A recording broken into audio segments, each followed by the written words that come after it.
The year is 1944. The fortress of Europe is besieged.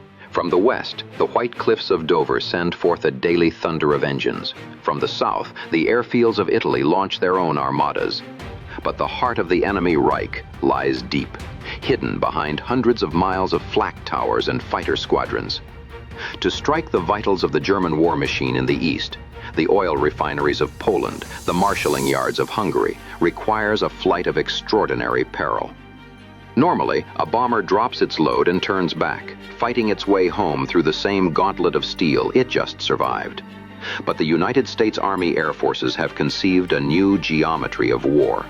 A plan so audacious, it requires the cooperation of superpowers separated by ideology, but united in battle. The code name is Operation Titanic. The weapon of choice is the Boeing B-17 Flying Fortress, a four-engine giant that has become the symbol of American resolve. Flying alongside them are the sleek Silver Guardians, the P-51 Mustangs. Together, they are embarking on a mission with no return ticket to England. The strategy is shuttle bombing. Instead of turning back, these formations push forward. They fly over the burning targets, over the crumbling lines of the Eastern Front, and into the mysterious vastness of the Soviet Union. It is a triangular superhighway in the sky, England to Russia, Russia to Italy, Italy back to England. To make this possible, a logistical miracle was performed in secret. Thousands of tons of steel matting, high-octane gasoline, and American mechanics were transported over dangerous Arctic convoys to the plains of Ukraine. There, amidst the ruins of war, American airbases rose from the mud. This operation changes the calculus of the entire war. With bases in Russia, there is no place left in Europe for the Luftwaffe to hide. We can strike the enemy from behind, land, rearm, and strike him again on the return trip. But beyond the strategic brilliance, there is a human story here. When those B-17 touched down on Soviet soil, it is the first time many of these young Americans have met their Eastern allies. It is a meeting of East and West, sharing soup and cigarettes on the wing of a bomber, united by a single driving purpose: the unconditional defeat of the Axis powers. This is the story of that brief historic handshake. This is Operation Titanic. This is the story of an American air operation. One small campaign in the greatest aerial offensive of this war. In a sense, it is more than the story of a military operation. These planes, high in the skies over Germany, were a symbol of the unshakable unity of the Allies, in their determination to fight together until victory and peace had been achieved.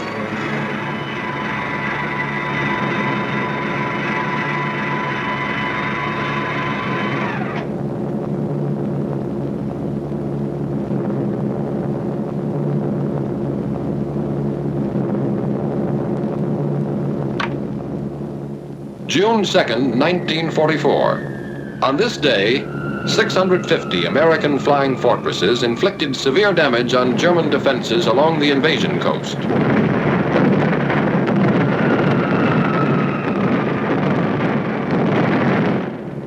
Farther north, 300 American liberators bombed military installations in German-occupied northwestern Europe.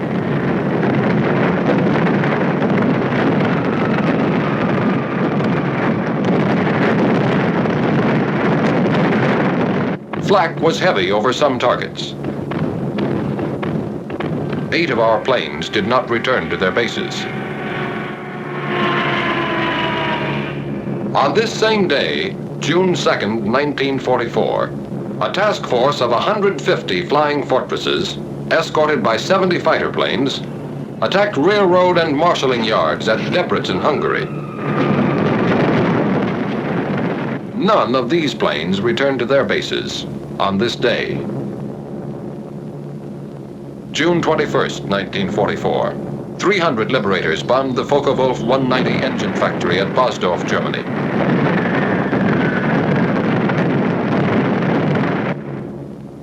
An hour later, 800 flying fortresses attacked targets at Berlin, Germany.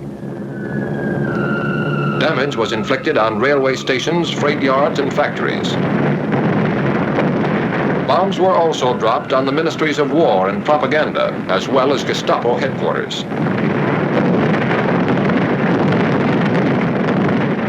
Over all these targets, flak was intense and accurate.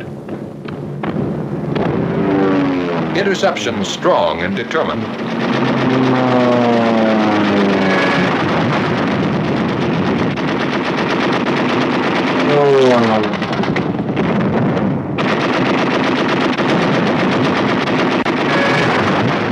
"43 German planes were shot down.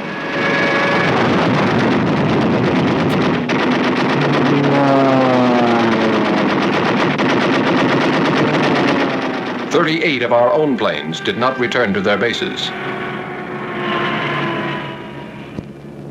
And on this same day, at about the same time, 155 flying fortresses, escorted by fighters, bombed synthetic oil plants and refineries at Ruhland, 70 miles east of Leipzig, Germany.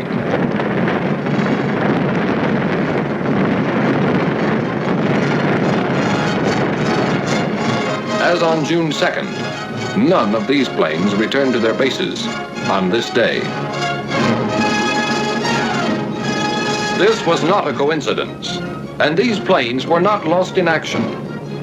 This had been decided 6 months before, on December 7th, 1943, when at Tehran, the leaders of the three major Allied powers had declared their complete agreement as to the scope and timing of operations from the east, west, and south. Operations from the east, west, and south. Operations on land, on sea, and in the air. The USSR agrees to furnish bases in Russia for the use of the U.S. strategical air forces in Europe, such bases to be used for shuttle bombing operations. Operation Titanic. Shuttle bombing. With American air bases in Russia, our bombers based in England and Italy could attack objectives in Central Europe, the Balkans, or Eastern Germany, land in Russia, refuel, reload, and bomb additional enemy targets on their return trips to their home bases. Operation Titanic. A triangular superhighway in the sky. With shuttle bombing, flying distances from England to some extreme points in eastern Germany and Poland, and from Italy to some points in German-occupied Hungary and the Balkans, would be reduced by a third. Reduced flying distance means reduced danger. For while planes on the shuttle route would have already landed, planes making the round-trip run still have to face flak, interception, or engine failure. With shuttle bombing, strategic targets of importance to the Red Army could be bombed by American planes operating from Russian bases. With shuttle bombing, Germany and the Luftwaffe could never be quite sure where the next Allied air blow was coming from, or going to. With shuttle bombing, the coalition land war, crushing the Wehrmacht on three fronts, would take wings to become coalition air war, and there would be no target in Germany or German-occupied Europe American planes could not seek, find, and destroy. These were the strategic purposes of Operation Titanic. The task of achieving these purposes was assigned to Lieutenant General Carl A. Spaatz, Commanding General of the United States Strategic Air Forces in Europe, and became the responsibility of Major General Frederick L. Anderson, Deputy Commanding General for Operations. In 4 months, the new bases were to be selected, constructed, supplied, staffed, and ready for use.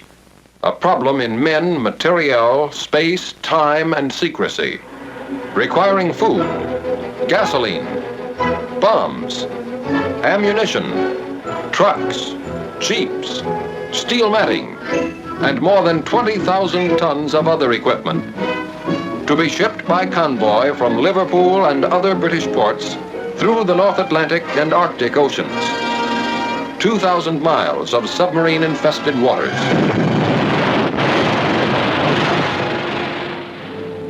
Then from Murmansk, the Soviets' Arctic ice-free port, by rail. an additional 2,000 miles. Radio equipment to be flown by ATC from the United States to Russia, a distance of 5,000 miles. Oil and more gasoline by tank car from Iran and British surplus stocks in the Middle East, 3,000 miles.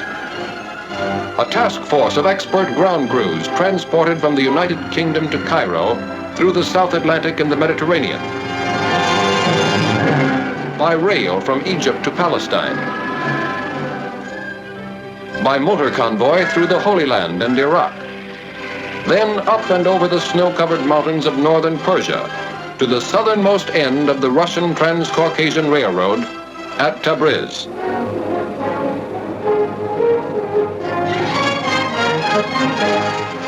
Finally, by special train over the Caucasian Mountains to their new headquarters somewhere in Russia.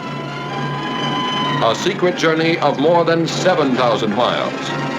By the end of 4 months, the bases were ready. And Ambassador Averill W. Harriman and Major General John R. Dean, head of the United States military mission at Moscow, landed on the first American airbase on Russian soil. Now, with preparation and organization completed, the task of transforming theory into reality was assigned to the 8th American Air Force, based somewhere in England, and the 15th Air Force, based somewhere in Italy. Early in the morning of June 2nd, crews of bomber and fighter commands of the 15th Air Force were assembled to be briefed for a special mission.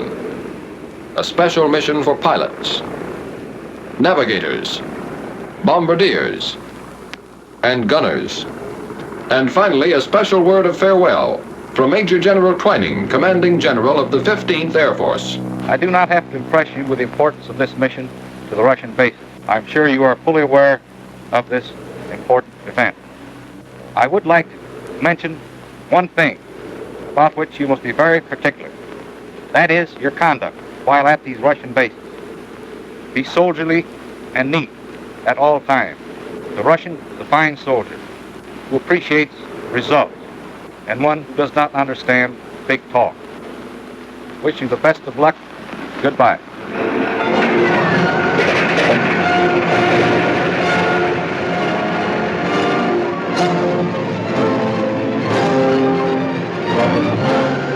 At 0600 hours, the bombers took off. With Lieutenant General Ira C. Aker, Commanding General of the Mediterranean Allied Air Forces, in personal command of the task force, the fortresses left the ground with clockwork precision. One fort every 30 seconds.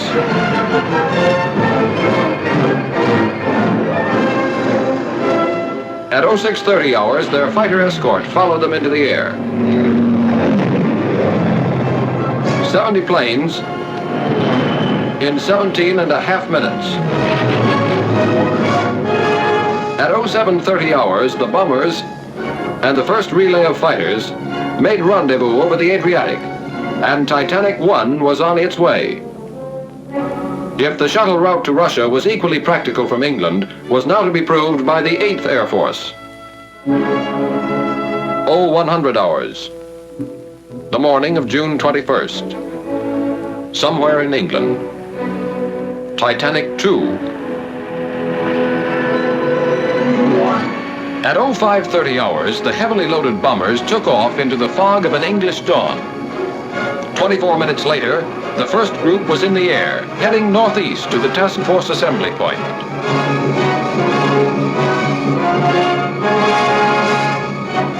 At 0800 hours, 2 by 2, the last relay of fighters left the ground.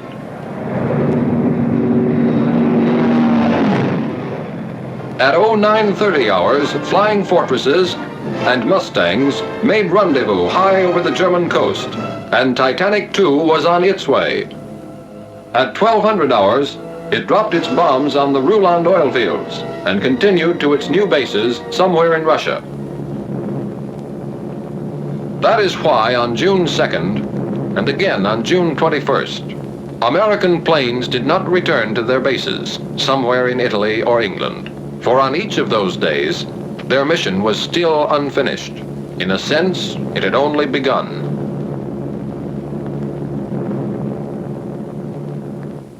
1,500 hours. What was left of our target was a good 3 hours behind us. But we were still in enemy skies, and we could see the P-51s that were escorting us all the way in, prowling in the skies above. They called us Big Friend. We called them Little Friend.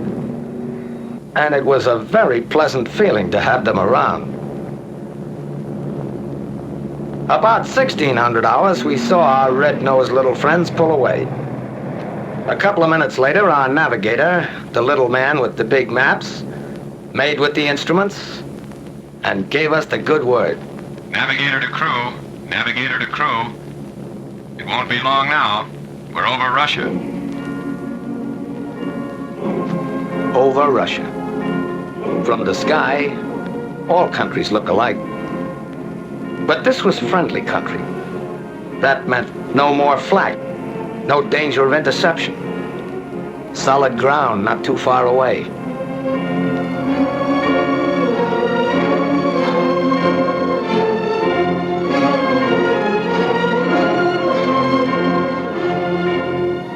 It meant a new country, a new people.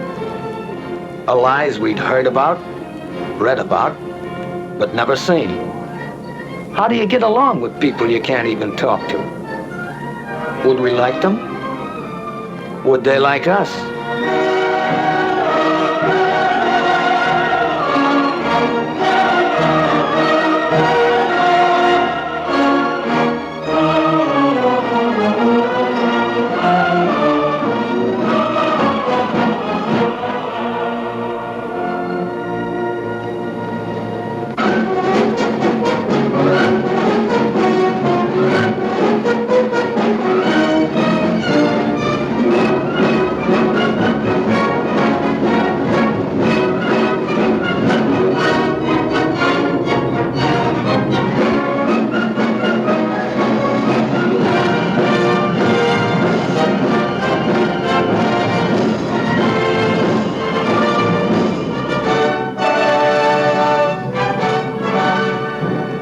On hand to greet the task force are General Walsh and General Permanov, the American and Russian COs.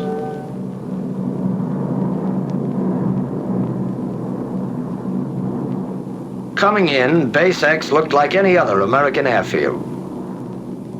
Neat rows of GI tents. Runways dotted with B-17s. Ground crews at the edge of the field, their faces to the sky. One difference, though, the ruins all around the base. A silent reminder that enemy boots had marched in two directions here quite recently.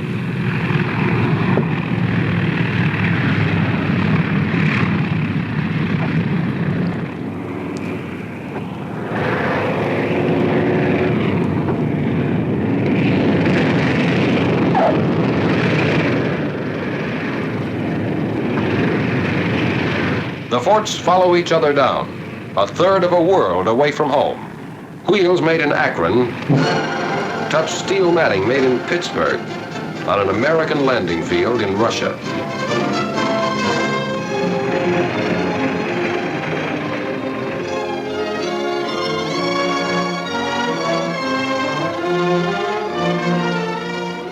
Gower, Messick, Ostrander, Zafak, Malone, Schultz, Badowski, Travers, McGee, Stanley, Rudenstein, Betts. 1,000 tourists from 48 states on a short visit between two jobs. Tense moment in international relations. Ivan Ivanovich meets fearless Fosdick. A handshake says, "Hello, very glad to see you," in any language. And General Permanov makes it official. I welcome you as fighting allies. Together we'll fight to victory. I wish you the best of luck in combat and a safe return home. After that, there was another important ceremony. Short snorter bills. If we didn't get those signed, the flight would have been illegal. Whenever flyers meet, they talk shop, even when they can't understand each other. That's when sign language came in handy. And it seemed to work at that. Some Russian WACs, officers, and enlisted women were on the welcoming committee too. It would have been nice to sort of pursue the subject further, but there was work to be done. Interrogation, the reports and odds and ends of information that lay the groundwork for future operations. Interrogation is held in the open by courtesy of retreating German troops. Did you meet any fighter opposition? Yes. All right. How many fighters did you see? I said about 15. About 15? Yeah, good. With interrogation over, the men head for the tents, which will be their home as long as they remain in Russia. The first half of the mission is ended. The second half has already begun. Without the loss of an hour, the mixed ground crews of American and Russian mechanics take over the big bombers. Inspecting damages. Checking engines.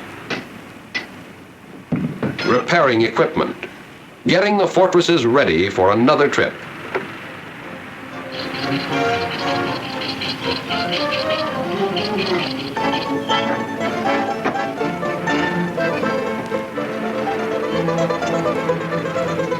Okay.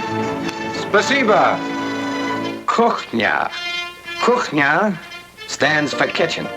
Kitchen stands for chow. And even in Russia, you stand in line for it. On KP duty, Katya, Manya, and Olga. Not Buck or Eddie or Pete, but soldiers too. And darn good cooks to boot, who cooked and served our supper. Hutch. Pajalister. K-ration, with a Russian accent. And spam a la Stroganoff. The coffee was hot. That's about all you could say for it. The name was Mashinka. Back at the field, the ground crews stayed with the bombers as long as there was light, making sure that nothing happened that shouldn't when the B-17s went up again. 2100 hours. 9 in the evening. Somewhere in Russia. It's noon in Leominster, Massachusetts.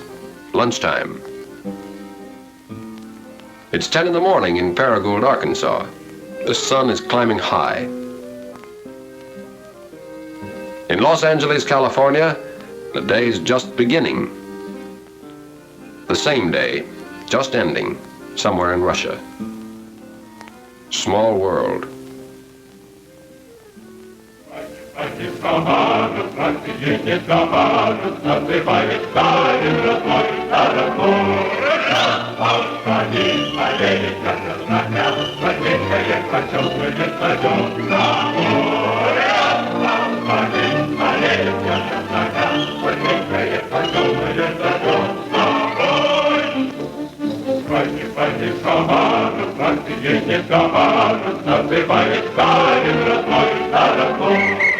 Another day, just beginning, somewhere in Russia.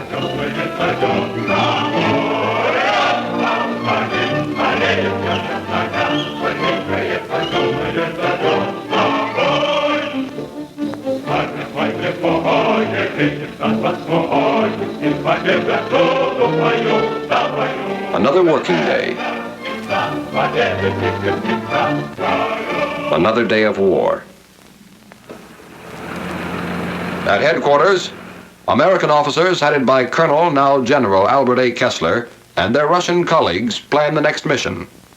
Objective, the destruction of one of several strategic targets in the path of the Red Army. The target is selected. Weather permitting, mission tomorrow. A task force of this size needs gasoline, more than 350,000 gallons of it. Ammunition, more than 1 million rounds. Bombs, more than 500 tons. And more than 50,000 American and Russian man-hours of servicing and preparation. While the ground crews got the forts and fighters ready, our time was our own. Some of the fellows took advantage of a sunny morning and put on an exhibition of the national pastime. Some thought they'd teach the Russians another American pastime.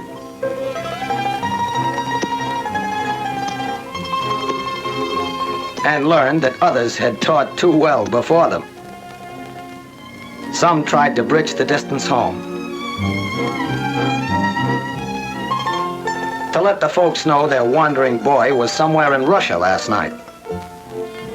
Some of us, over lunch of borscht and kasha, talked over tricks of the trade with the Russian fighter pilots, whose small, fast yaks are part of the field's defenses, constantly on the alert.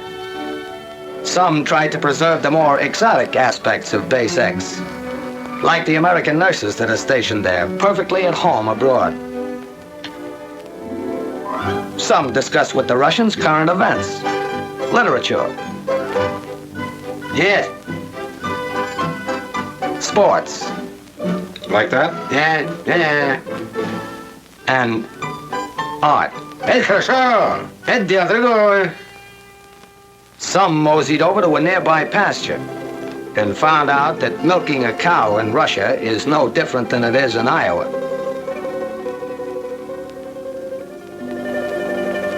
And some of us, explorers at heart, decided to see Russia.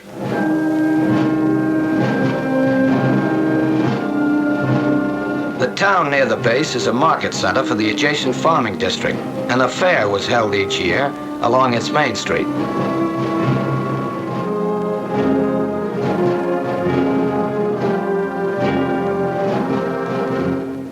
The factory section. Principal industry, the manufacture of leather goods.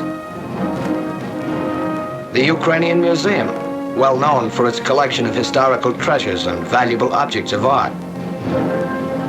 The grave of the famous Ukrainian writer, Korolenko, and his home. The population of the town, 130,000 at the last census, has varied in recent years, and there has been a certain decline in the number of children of school age. Those who have remained, or who have returned from the interior, have recently developed a fondness for an American import known as chvachka. Translation, gum. On the way back to the base, a few miles from the town, there's a monument to a Russian victory over an invading army 200 years ago.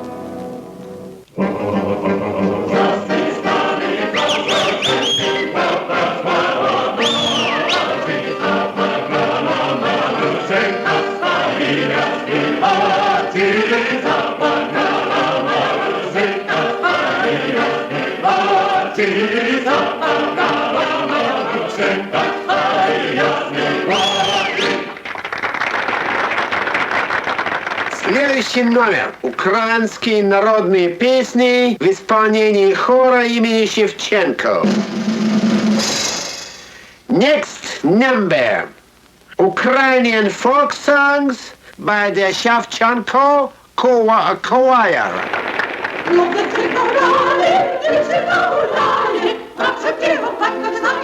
The language and the music are strange, but it isn't necessary to understand the language to understand some of the people here. The show marks the beginning of the end of this American visit to Russia. Most of the men are already looking back, remembering.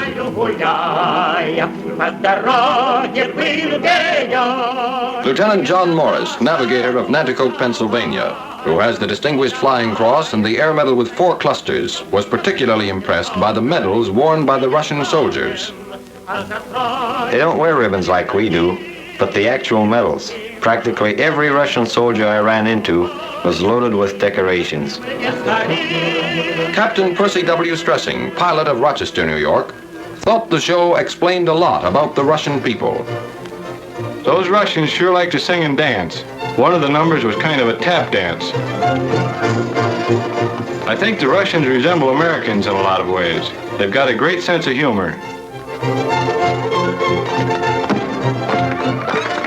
They can laugh and enjoy everything, even though their whole country is in ruins.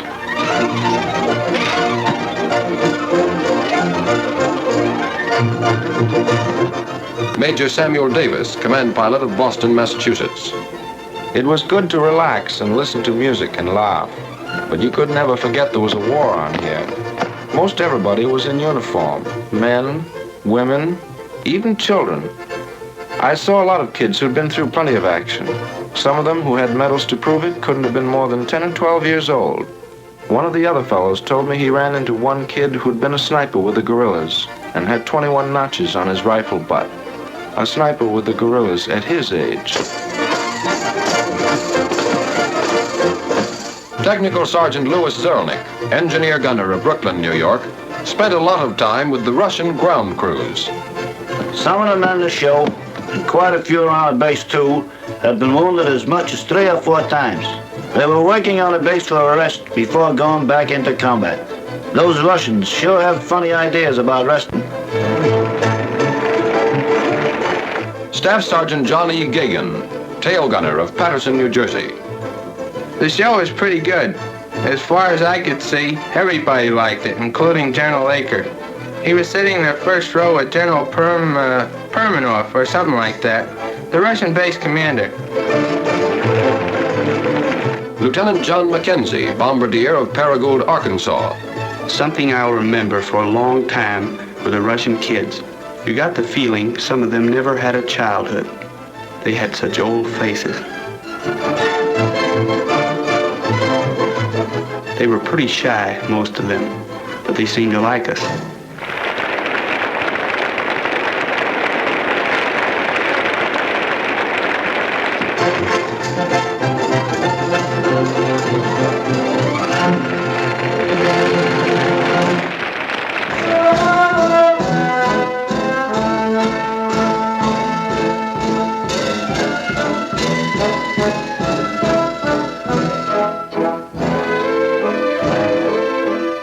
Technical Sergeant Clinton Miller, engineer gunner of Montvale, New Jersey. The Russians like their dance music slow and sentimental, mostly waltzes. The girls do all kinds of jobs around the base, and they work very hard. Their clothes are plain and neat. They don't use makeup as a rule, but some of them wear lipstick. I remember one girl who was in charge of an ACAC crew. She had 12 enemy planes to her credit. Staff Sergeant Donald Craw, tail gunner of Stratford, Connecticut. The music at the dance is on the corny side, but the girls are nice. I met a girl from Leningrad whose father was a general. She taught me some Russian words, and I taught her some American slang. It didn't take long before I was saying, "Horror-shaw," and she was saying, "Okay, bud."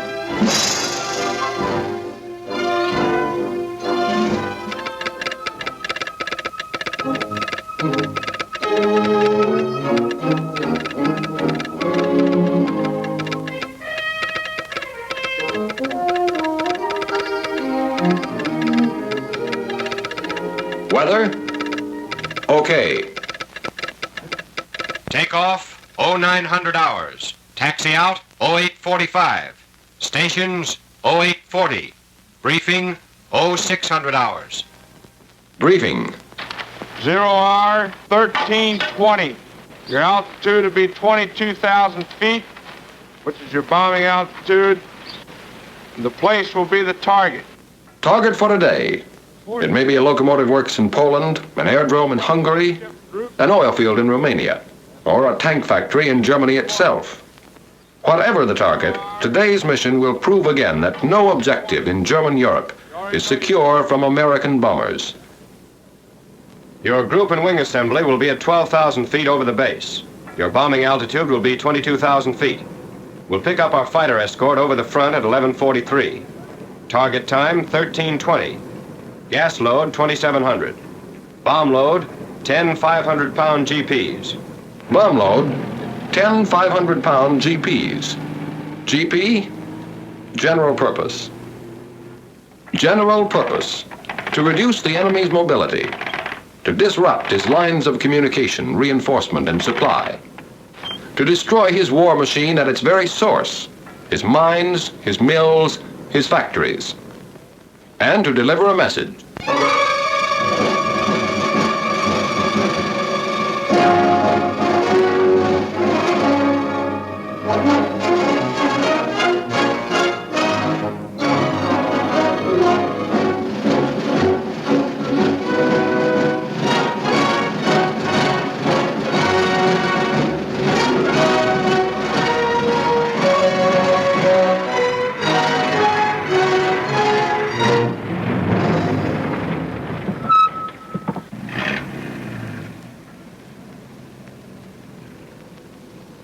До свидания и счастливый путь.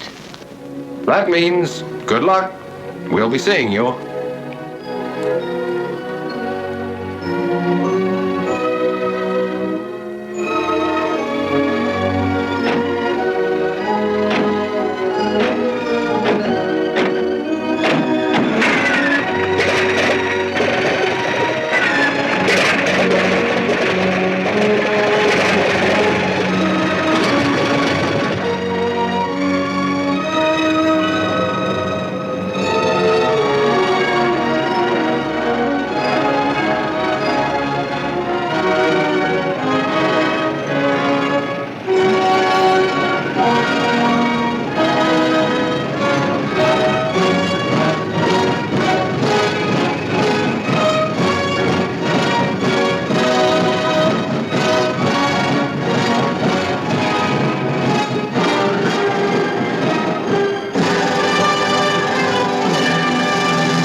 During the summer of 1944, 3,800 American planes made the shuttle run to and from Russia over this aerial highway. In less than 4 months, 24 targets in Germany and German-held territories, some never before within effective range of our bombers, felt the lash of American air power, striking against railway centers and marshalling yards at Debrecen and Szolnok, Hungary, Bucharest, and Ered, Romania, and Béziers, France, against airdromes at Galați, Focsani, Buzău, and Zelestia, Romania, Mielec, Poland, Kecskemés, Hungary, and Toulouse, France, against oil fields and refineries at Rulan, Germany, Drohobych, and Tercovina, Poland, Budapest, Hungary, and Ploiesti, Romania, against armament plants and aircraft factories at Gdynia, Poland, Miskolc, and Diosgyőr, Hungary, and Chemnitz, Germany. But even more important, this bomb and 10,000 more like it destroyed more than German factories, German oil depots, German railroads. They smashed Germany's last hope of escaping defeat by dividing the Allies. Never before have the major Allies been more closely united, and they're determined to continue to be united so that the ideal of lasting peace will become a reality. We're back to 1944 to look at a film that's not your typical Hollywood war epic. It's a documentary called Target for Today, and it gives us a raw, unfiltered look into the heart of the American war effort during World War II. Target for Today isn't a story of actors in a studio. It's a gripping account of a real-life bombing mission, from the intense planning stages to the perilous flight over enemy territory. The film follows the men of the U.S. Army Air Force's 8th Air Force as they prepare for and carry out a daylight raid on industrial targets in Nazi Germany. We see the faces of real servicemen, the pilots, the navigators, the gunners, all playing their own parts in this high-stakes drama. What makes this film so remarkable is its authenticity. Directed by William Keighley, Target for Today was filmed with unprecedented access to every level of the operation. You're in the briefing rooms, you're on the airfields, and you're in the skies with the B-17 and B-24 bombers. The combat footage is real, a stark reminder of the dangers these men faced. General Hap Arnold, the head of the Army Air Forces, called the missions depicted in the film the greatest strike ever, a testament to their importance in crippling the German war machine. Interestingly, Target for Today was more than just a military film. It was also shown in civilian theaters across the United States. The goal was to bring the reality of the war home to the American people, and to encourage them to support the war effort by buying war bonds. It was a powerful piece of propaganda, but also a deeply humanizing look at the individuals who fought in the skies over Europe. So, if you want to understand the air war of World War II, beyond the special effects and Hollywood glamour, Target for Today is a must-see. It's a time capsule, a tribute, and a stunning piece of documentary filmmaking.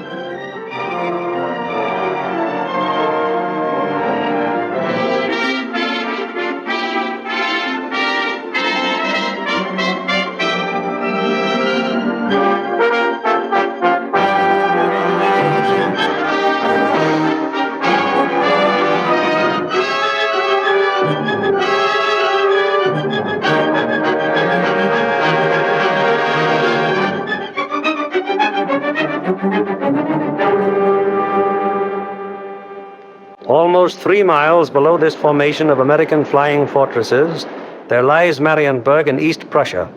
Up to this moment, one of the most important cogs in Germany's war machine. The specific target on which this lead bombardier is lining up his bomb sight is the Focke-Wulf 190 plant. Up to this instant, this aircraft factory has been accounting for almost 50% of Germany's total FW-190 fighter assembly.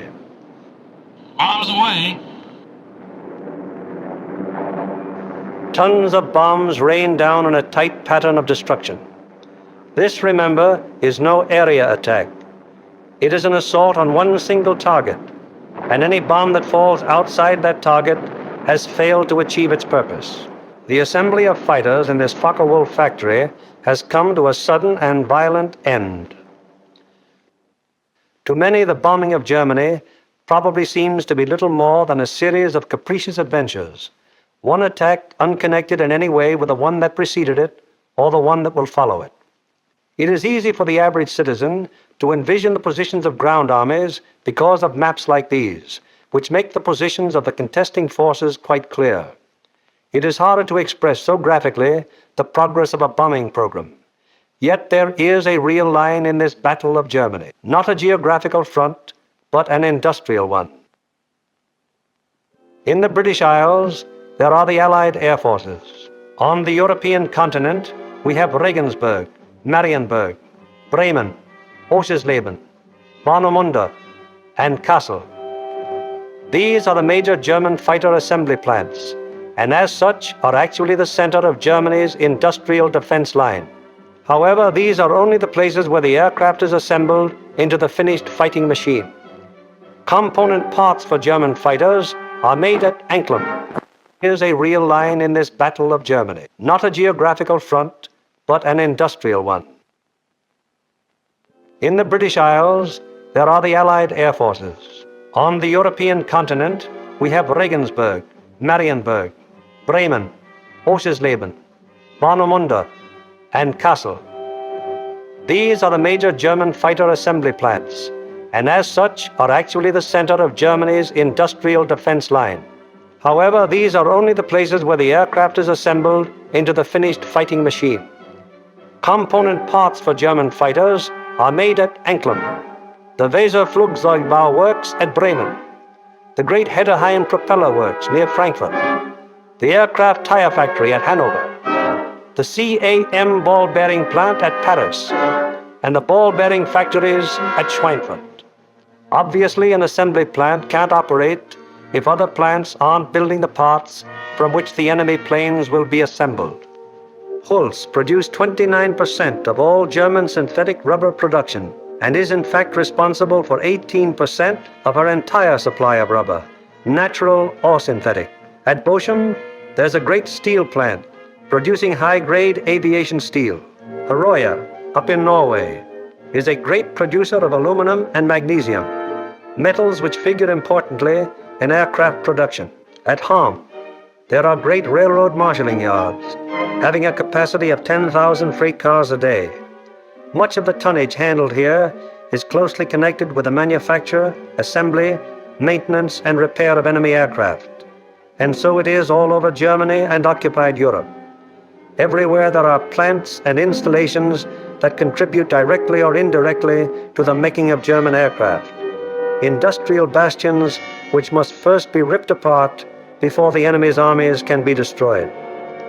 The smashing blows by the Allied air forces at Hulst, Oroya, Regensburg, Schweinfurt, Hanover, and Frankfurt have had the result of piercing the German industrial line to the extent of 37.5% of estimated single-engine fighter production in September of 1943. If this rate of drop continues, there can be only one result: the eventual disappearance of the Luftwaffe as a defensive force. But these attacks have had other far-reaching effects. For instance, in January of 1943, just when the 8th Bomber Command had started daylight attacks against Germany proper, 42% of the German fighter strength was concentrated in Western Europe, 33% of it in Russia, and 25% in the Mediterranean area. After 10 months of American bombers appearing by day over Germany, the figures line up more like this. On the Russian front, 19%. In the Mediterranean area, 12%. And in Western Europe, 69%. Germany thought it was urgent enough to withdraw fighters from two important theaters, all in a vain attempt to save their crumbling industry from the grim, destructive blows of the British-American bomber offensive. That is why the Battle of Germany is being fought. Now we come to the problem: how are the targets selected? And what enormous effort is necessary for the 10 or 15 minutes that our air task forces will be over any given target? The daylight bombing offensive against Germany is the responsibility of the 8th Air Force. Under the 8th Air Force are the 8th Bomber Command, the 8th Fighter Command, and the 8th Air Service Command, all of whom contribute to every bombing mission. But it is the Bomber Command which is charged with the actual destruction of the selected targets. The Bomber Command, with which this picture is primarily concerned, is divided into 3 divisions. Each division has a number of combat wings. Each combat wing, in turn, has 3 groups. This is the chain of command. Since the operations which we are to follow, there have been some organizational changes, but they are principally changes of nomenclature and have not affected the broad strategical and tactical purposes of the organization. For instance, what is referred to as Bomber Command in this picture is now the 8th Air Force. Weather is the greatest single enemy of the 8th Bomber Command, for here is to be found the most changeable, treacherous weather in the world. To keep the most accurate possible check on weather conditions all over Europe, the RAF has established vast communication and reporting systems. Weather planes such as this Mosquito and our own B-17s are continually in the air in an effort to know in advance what the weather will be over Europe and the United Kingdom. Men like this supply a major portion of the data from which 8 main weather maps of Europe and of the United Kingdom are drawn each day. In addition, there are 4 upper air maps and 8 maps of a miscellaneous classification.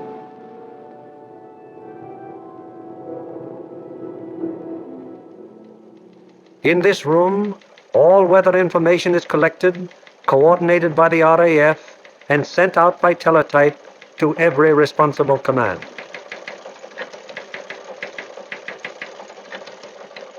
This is the weather section in the operations block at the Bomber Command. Here, the information gleaned from the weather stations is put together and correlated into weather maps.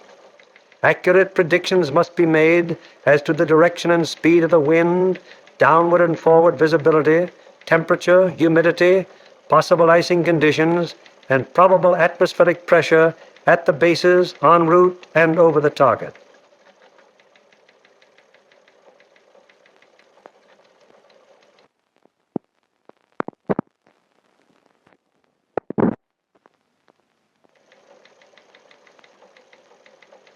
Upon the findings made in this room will depend whether or not there will be an American bombing of a German target tomorrow.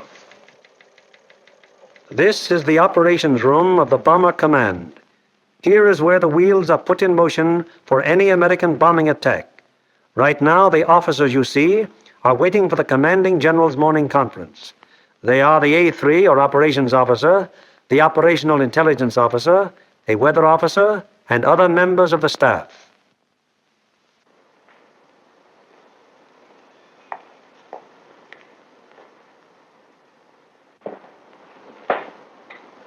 What's the weather prospects today, Major? Looks like most of Germany will be pretty good, sir.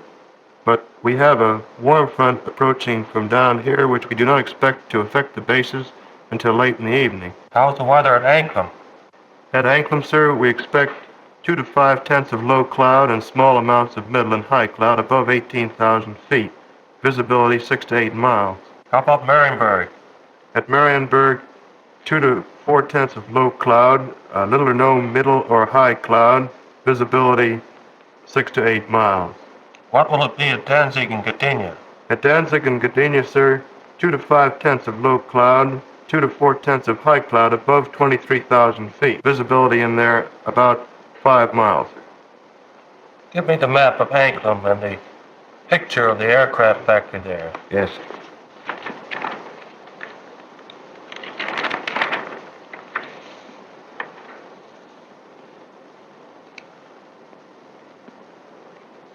All right, Marienburg, the Focke-Wulf factory. Yes, sir.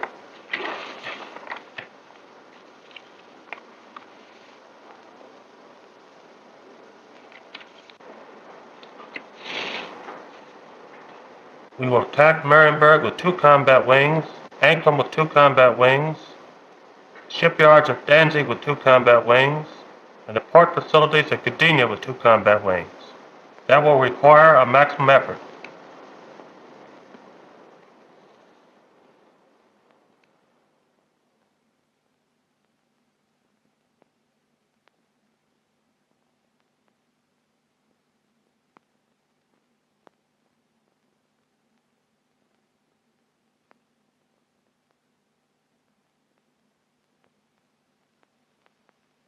Now the various specialist officers then go into action.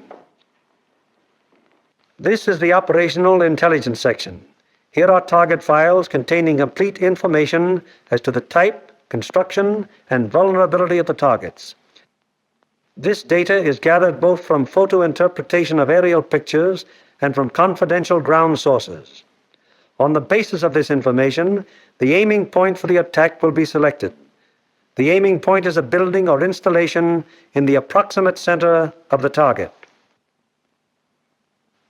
Here, operational research experts are minutely studying the architectural and construction details of the targets.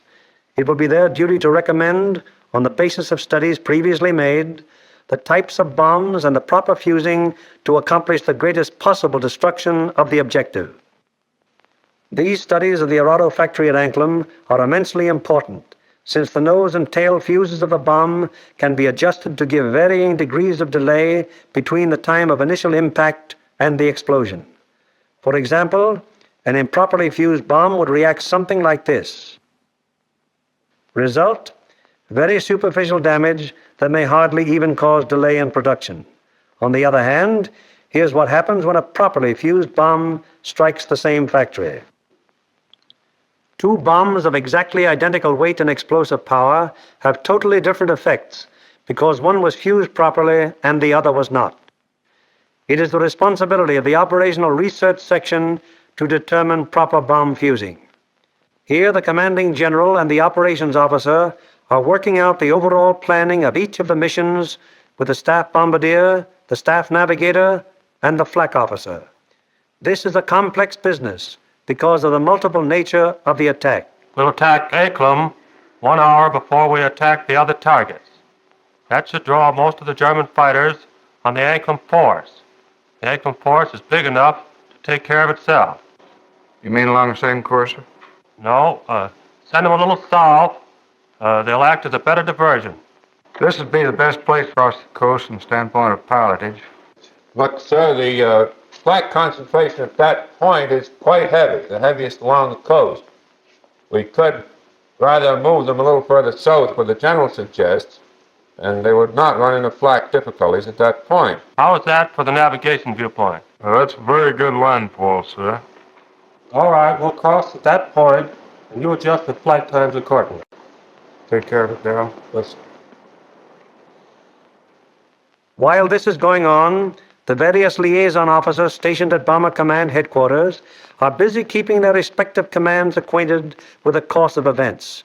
The closest liaison is maintained with both the RAF Fighter and Bomber Commands, the Royal Navy, the 8th Fighter Command, and the 9th Bomber Command.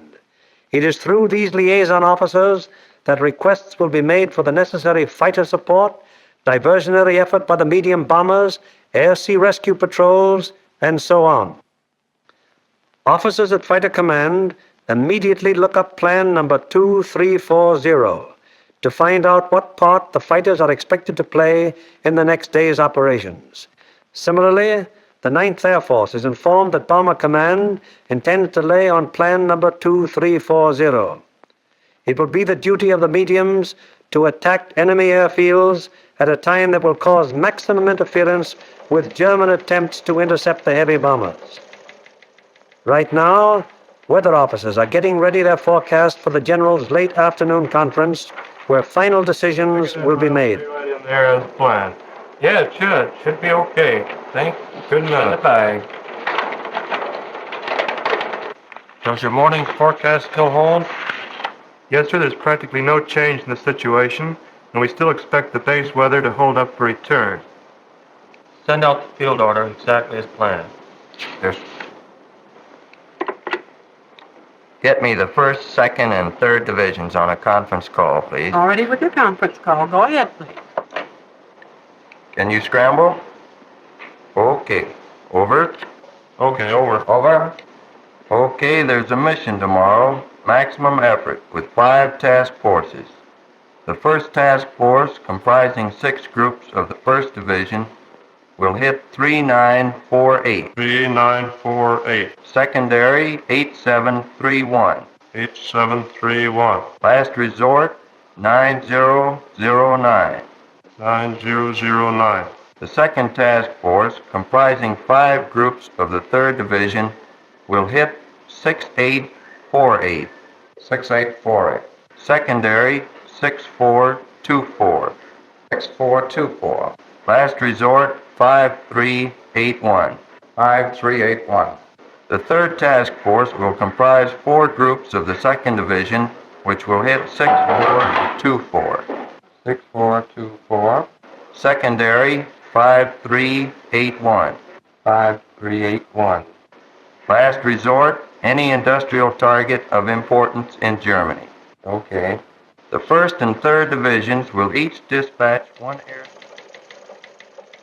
The field order now goes over the teletype to all interested units and command.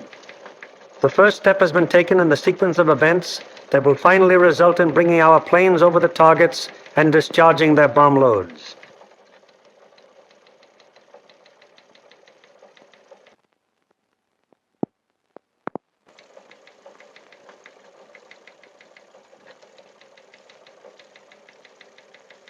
Command has conceived the mission and laid out general plans and routes.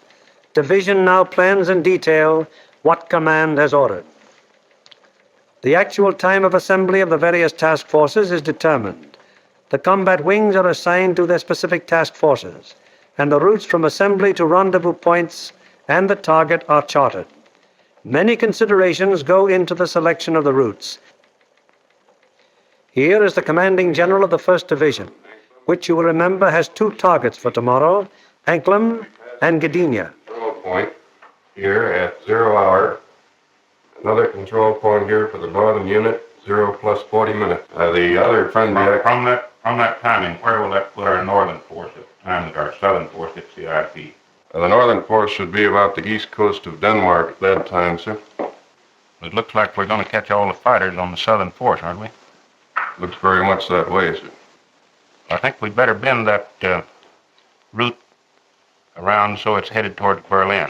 If we can pin those German fighters down in Berlin until we can get started home, they'll never catch us. At the 2nd Division, the target for tomorrow is Danzig. Danzig, eh? That's fine. How many ships will we have tomorrow?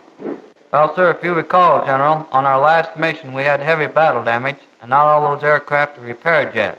Call up the wing commanders and have them put pressure on the groups to get their maintenance crews to work on these ships tonight and get every possible airplane on the line in the morning. The 3rd Division, which will have for its targets Marienburg and Gdynia. Looks pretty good, sir. We're going to be right over a lake there for a good checkpoint at the turn.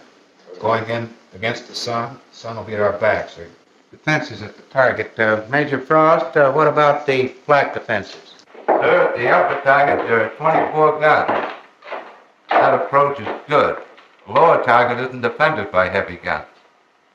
No heavy guns whatever at Marienburg. None, sir. The division's operations officer bases his precise plans on aircraft and crews available at the various groups.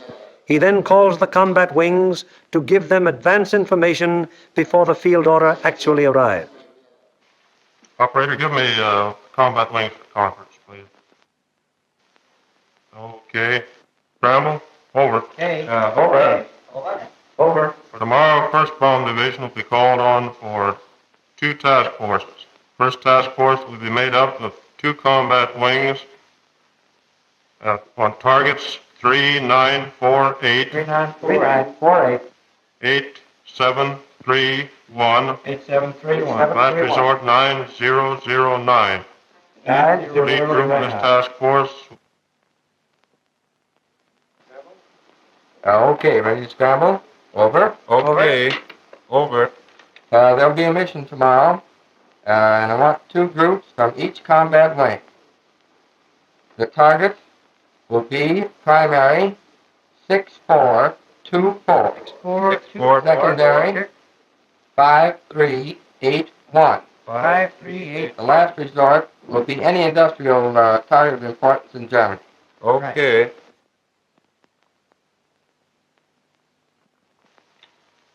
There's an order coming through. The 3rd Division will furnish 8 groups. 1st and 2nd wings, comprising the 2nd Task Force, will hit 6848. 6848. Secondary 6424. 6424. Last resort 5381. 5381. Last resort. Bomb load 500 pound GPs, fused, 1/10 nose, 1/100 tail. 1/10 nose, 1/100 tail. This is operations of the combat wing, a purely tactical unit having absolutely no administrative functions whatsoever. How do you intend to make it? Sir, we'll assemble over Molesworth. Problems of takeoff and assembly are the particular specialized function of this organization. It is the primary business of the combat wing to get the airplanes of its group into the air at the proper times and to get them assembled once in the air. Field order requires that we provide the 2nd Combat Wing and the 2nd Air Task Force. 89th Group will lead, 81st Group will be high, and 63rd Group will be low. That means that Colonel Whitten will lead the combat wing on this mission? That'll be fine. The Bomber Command has asked for a maximum effort. That means every available plane is to be gotten into the air. Ramsey, this field order has called for 3,100 gallons for the H's due to the distance. Now, they've called for maximum bomb load. How about that for the weight? I think we'd better put 8 bombs in the H's and 12 in the D's. That keeps us around 65,000 pounds. How about the CG? CG is well forward, and I think it'll work out very well because of it downhole for a long period of time. All right, we'll have 8 in the H's and maximum in the D's. Most of the groups are going further than an American bomber has gone before. Combat wings must work out precisely the maximum bomb load in relation to the required gas load.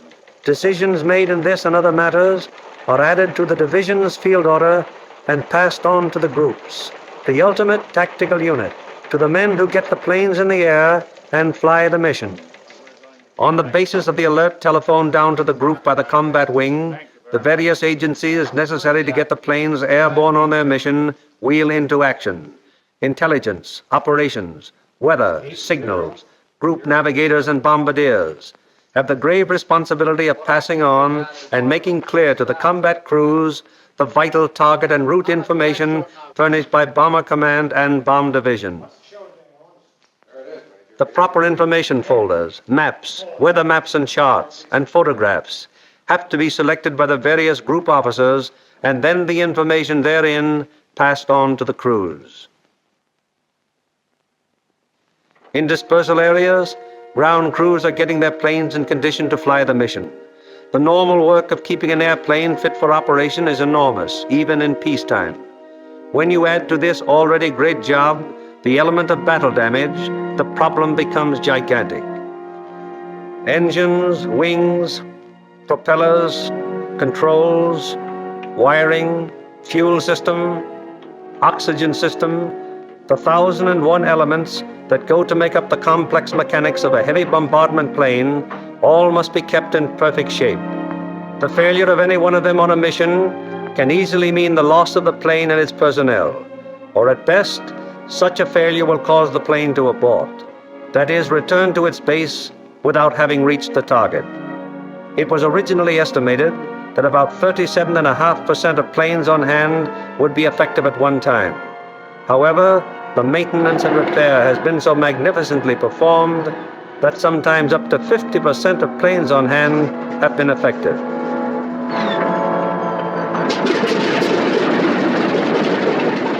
Ordnance is already at work, getting the bombs in their racks and loading ammunition onto the plane.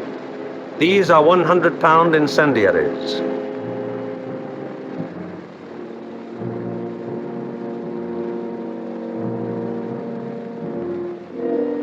These are 500-pound general-purpose bombs. And these are 1,000-pound GPs.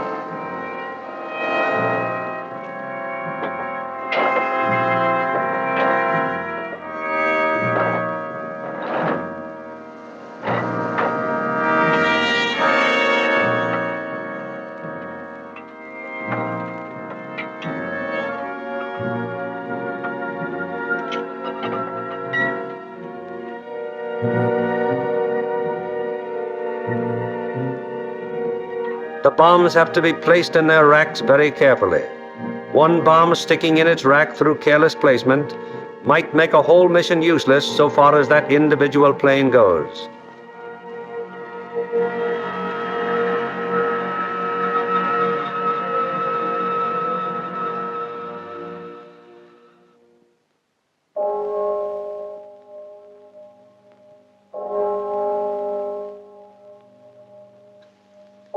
Three o'clock in the morning. All over England at this exact moment, American air crews are being roused from their sleep. Okay, fellas, roll out. We have a mission this morning. Breakfast in half an hour. Captain Kirk, Captain Thompson, Lieutenant Buska, Ackerson, Holloway, and Hawker scheduled to fly. We'll snap it up. 3 o'clock. This is a hell of a time to get a man out of bed. You said it, Doc.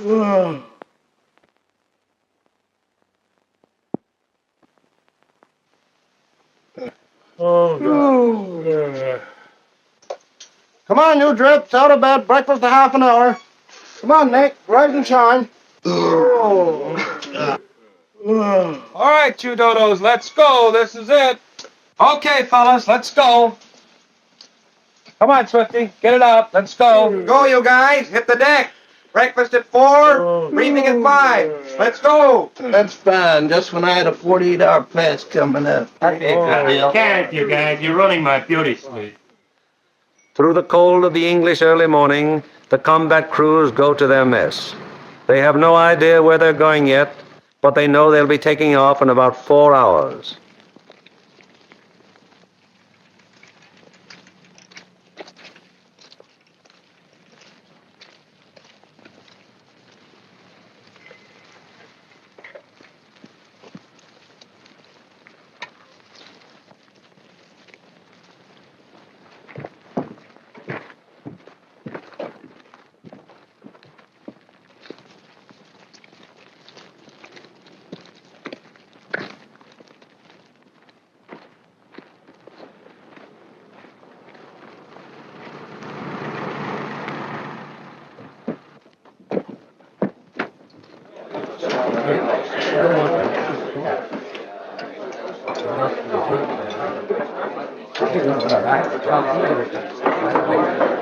Well, boys, I wonder where we'll be today.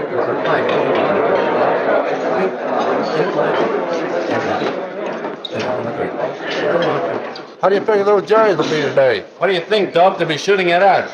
Sometimes I don't think those Jerrys got proper respect for us. Well, what do you expect, Buster, the way you shoot? Gee, look who's talking. You couldn't hit a cow on the flank with a bow feather. Yeah, how about those two Jerrys I slapped down over Swainman? I'll tell you what happened there. They heard that I was on a tail guns and they fainted from fright, that's all. And so it goes. The 4,000 men who will go on this mission all know it will be a rugged deal. For some of them, it's their first mission. Others are veterans of many. Happy to get through. Now, at all the groups in the Bomber Command, the air crews are assembling in the briefing rooms to learn the target for today. Okay, boys, let's go.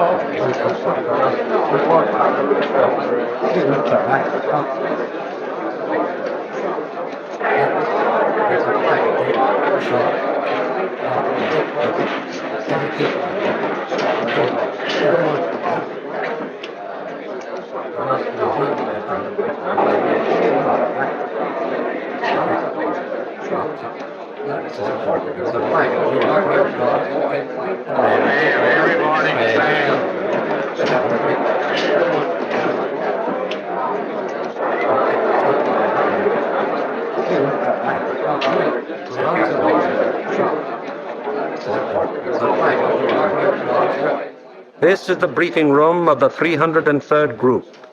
Here in a few minutes, the nature, locale, and route of today's mission will be made known to the men who fly it.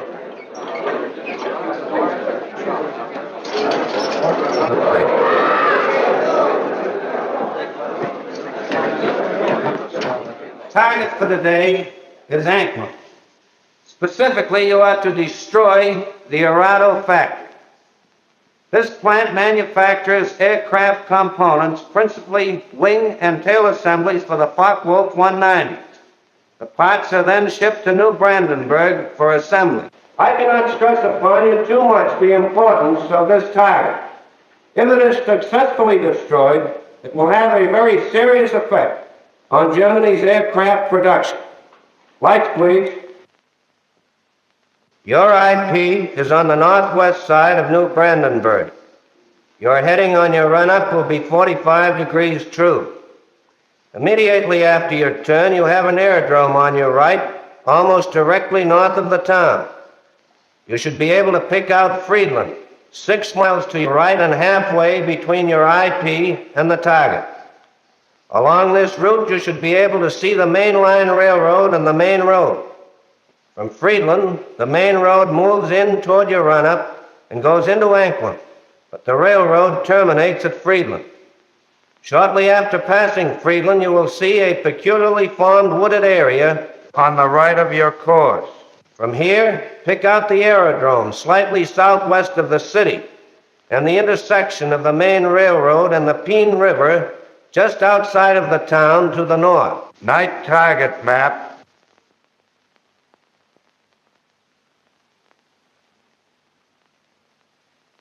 Your target is across the railroad, beyond the town, in the area formed by the bend of the river.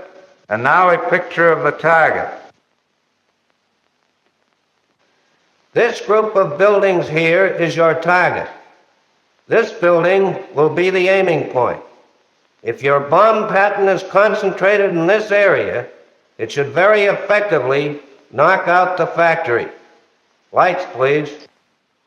At the 379th, the intelligence briefing continues. These groups will bomb from an altitude of 13,000 feet. We feel that this low altitude will be equalized by the element of surprise which is with us, and it should ensure a thorough and complete finding of the target. Another task force is hitting the FW-190 assembly plant at Marienburg. If the 2 missions are successful, 65% of Jerry's remaining FW-190 production and assembly facilities will be destroyed. At the 384th. Other forces are attacking submarine yards, aircraft assembly plants, and units of the German fleet at Danzig and Gdynia. If these attacks succeed, they will destroy 13.5% of Germany's remaining U-boat construction and will destroy or immobilize a large section of the German Navy. The overall result of all 4 attacks will be to show the Hun that his efforts to protect his key industries by moving them to the east will be unsuccessful. It'll show him that we will seek out his industry and destroy it wherever he places it. At the 351st, the intelligence briefing is completed. Your secondary target this morning is the air park at Tutov. This contains a Focke-Wulf assembly plant, a bombardier school, and you'll love this. It's the country club of the German Air Force. Should you be unable to bomb either of those two targets, then in that case, you'll attempt to bomb the last resort target, which is the Heinkel assembly plant at Rostov. This is the only complete Heinkel unit in North Germany. It should be easily identified by the airfield adjoining, which has 6 intersecting runways running from 1,000 to 1,600 yards, and they're full of nice, fat, juicy Heinkels. A weather officer briefs the crews of the 305th Group going to Gdynia. The synoptic situation today is this. We have a high-pressure system centered over northwest Europe, up here near Finland, extending southwestward down across the British Isles, causing an influx of south and southwesterly air going up in this direction, hence causing little or no cloud in the area up there and toward your target. There are no fronts to affect your route today except a tunnel system off to the west, which will cause an increase of medium and high clouds as you come back across the North Sea. Lights, please. At takeoff time, there will be 0 to 3/10 low clouds, also a layer of high clouds above 23,000 feet, 4 to 6/10 in amount. Also a middle layer of clouds in there between 10 and 12,000 feet. These medium and high clouds decreasing out over the North Sea to 3 to 5/10 each in amount. The low clouds will increase as you go out toward the North Sea to 3 to 5/10. Base 1,500 to 2,000 feet, tops 4 to 5,000 feet. There will be some fog patches over England, visibility 1 to 2 miles, except in those fog patches 500 to 1,000 yards. Visibility increasing rapidly out over the North Sea and the remainder of your route to 4 to 6 miles. The high clouds continuing 3 to 5/10, and also the middle clouds on toward the target, decreasing to 0 at the target. Low clouds continuing 3 to 5/10, decreasing to 2 to 4/10 at the target, base 2,000 feet, tops 5,000 feet. Visibility 4 to 6 miles.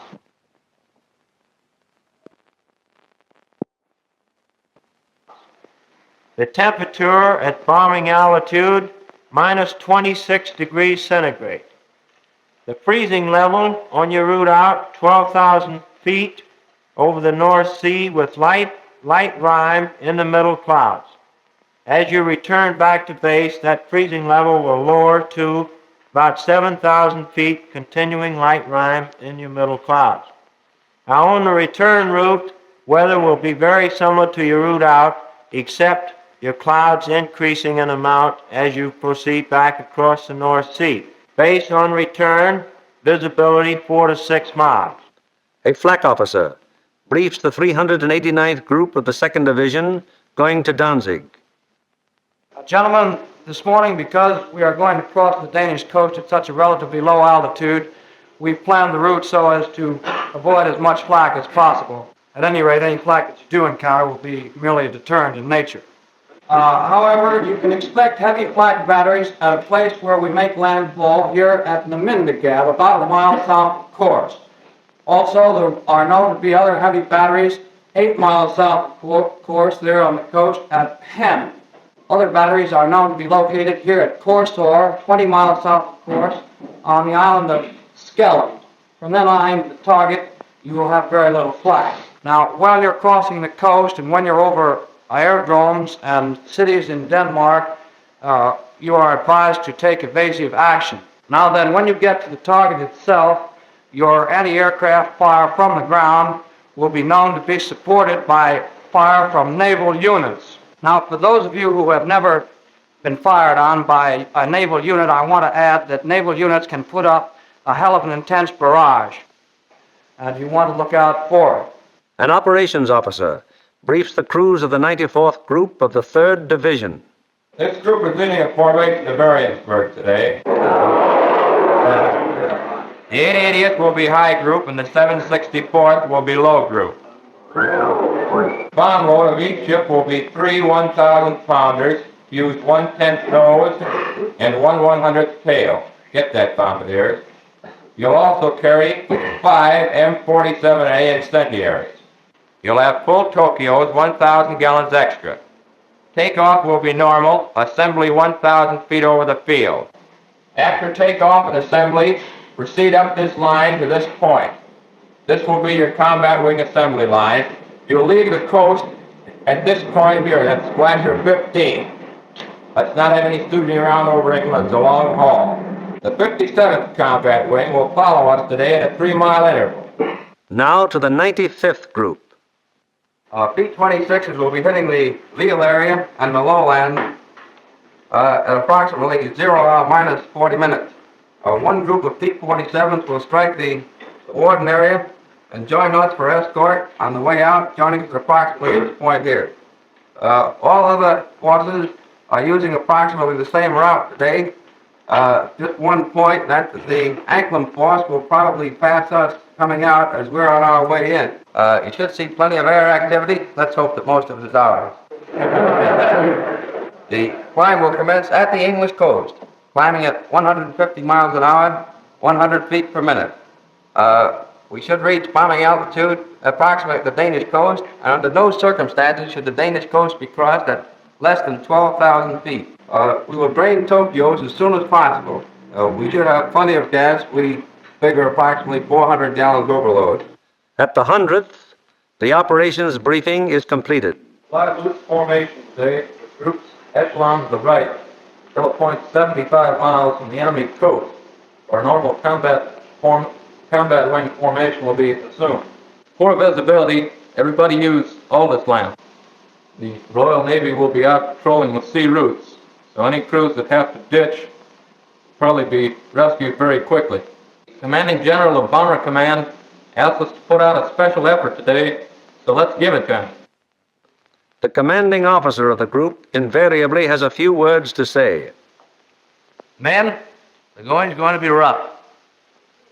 You're going to have to pull your necks in there and stay in there and pitch every minute. Now, gentlemen, this is the type of target you don't want to have to go back after the second time. If you fly a good, tight formation, get a good, dense pattern on that target, we won't have to. This Anklem crowd down here may pull most of the fighters off of us. However, that's just a guess. So particularly for you gunners, you've got to be on the ball from the Danish coast onto the target. Flak will be heavy, probably accurate, but you've been through worse before. Remember that your biggest enemy is still the single-engine fighter plane. Now, you bombardiers, take your time in going in on your releases. And don't allow the flak to worry you. It's merely to break up your formation. Now, if you get in any trouble up in this area, remember you can always forward a sweep. Get down, it's neutral country. And it's close over there. Could be rough. Don't think it'll be too bad. And whether it's easy or rough, I'll be sitting out in front, taking the whole works in. The main briefing over, the pilots, navigators, bombardiers, radio operators, gunners receive separate specialized briefings. These briefings are very technical and very thorough, and are held so that every member of the combat crew will understand exactly what he can expect and what is expected of him. Any lack of thoroughness here might very well result in the failure of a mission. As dawn breaks over the English countryside, it finds the ground crews still working grimly in an effort to get every plane in the air that is scheduled to be dispatched.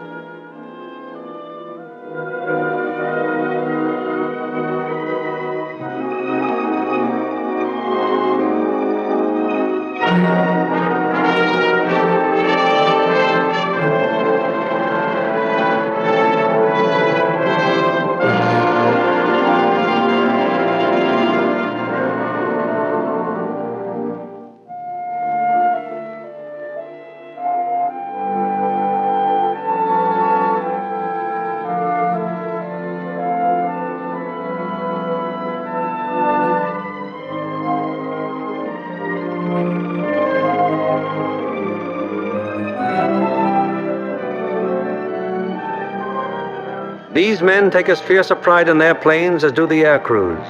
To each of them, it is a personal tragedy, reflecting in some way on their capabilities when their airplane is forced to turn back without having completed its mission, or when they have been unable to get an expected plane ready in time for a mission. It's getting on to the time when the combat crews go to their planes. Here they are in the crew room, putting on their flying clothes. Clothes and equipment especially constructed to ward off the intense sub-zero cold which they will encounter so shortly.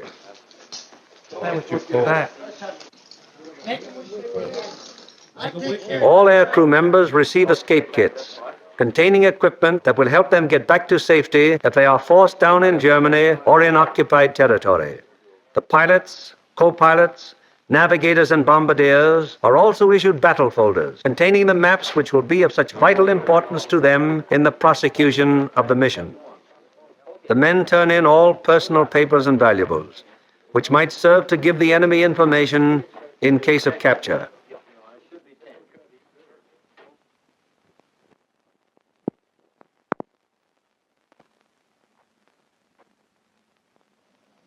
Some of the crew members turn to their chaplain, whose ministrations are always available to the men of the bomber bases. Most of all, is the effort being my God, serve with all my love. I firmly resolve with the help of thy gracious sister, confess my sins to penance, commit my life, amen.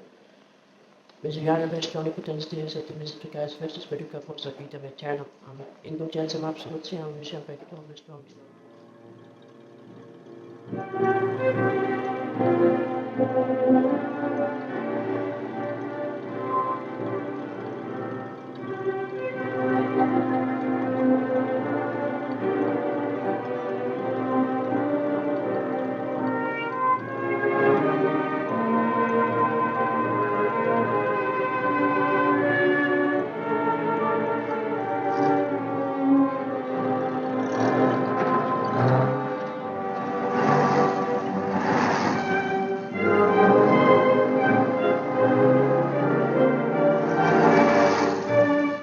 So changeable is the weather in the European theater that sometimes widely varying conditions will be found on fields only a few miles from each other.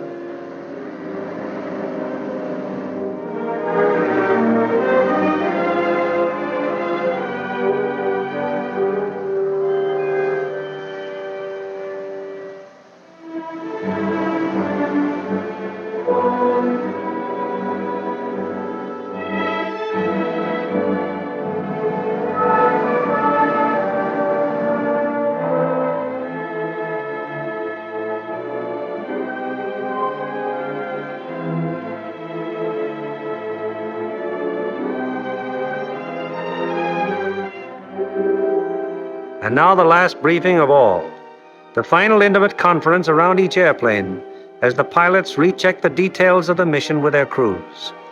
Crew members have ceased to exist as individuals. They are now 10-man teams, and on the excellence of their teamwork will depend the success of the operation.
On the perimeters of 20-odd fields of the 8th Air Force, more than 400 forts and liberators, with their 4,000 crew members, taxi for the takeoff.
The lead plane of each squadron, upon becoming airborne, proceeds for about 90 seconds.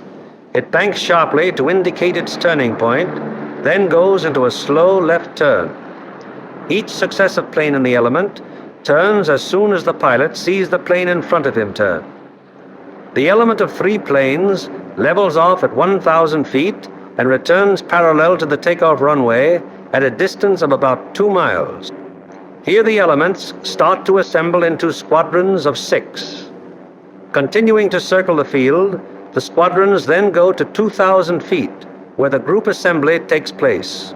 This accomplished, the group now moves on to the combat wing assembly point. Here is how the group stacks up from the side. The group has a depth of 850 feet.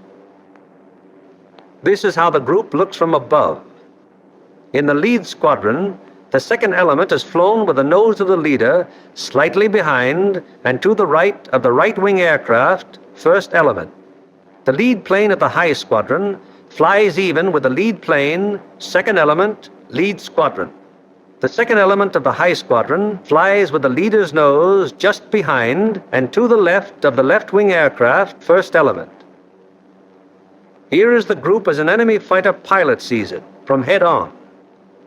The first element of the lead squadron is stacked high left and low right. The first element of the low squadron is stacked high right and low left. Likewise, the first element of the high squadron is stacked high right and low left. All second elements are flown low. The second element of the lead squadron is stacked high left and low right. The second elements of the high and low squadrons are stacked high right and low left. Experience has shown that this arrangement of the group brings to bear on attacking fighters the greatest possible amount of firepower by utilizing to fullest advantage the field of fire of each gun in the formation. Again, it is proved to be the most maneuverable formation from which to execute the primary and all-important purpose of the mission, the dropping of the bomb loads on a precise target. Obviously, it would be desirable to stack as many bombing planes as possible in one defensive formation. However, it has been found that the largest practical defensive formation is the combat wing of 3 groups. Any formation of aircraft larger than this becomes unwieldy. This force has a depth of 3,000 feet. The nose of the lead aircraft of the low group is aligned with the tail and slightly to the left of the rearmost aircraft of the lead element, lead squadron, lead group. The nose of the lead aircraft of the high group is aligned with the tail of the rearmost aircraft of the lead element, lead squadron, lead group.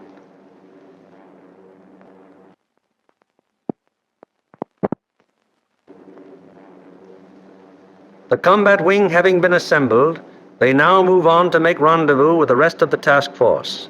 In this case, another combat wing.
This plane from the force which is to attack Anklam is now approaching the Danish coast, and the formation is subject to enemy attack at any moment.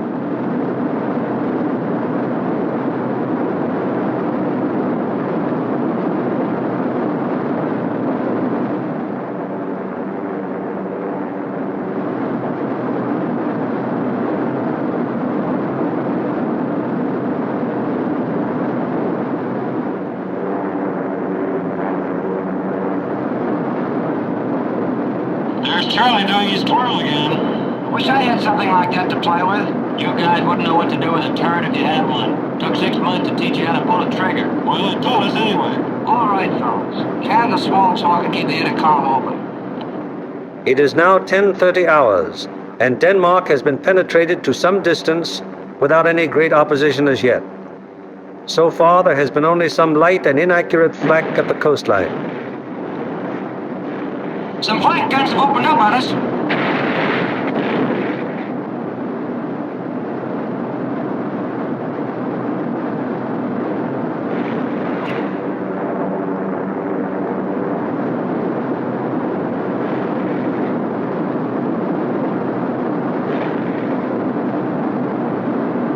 Enemy fighters at 7 o'clock high.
Tries to come out of that dive.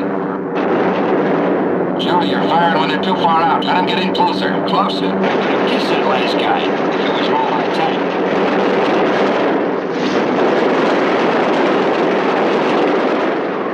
You're queuing up again. 4 o'clock high. Can you imagine waiting in line for what they're gonna get?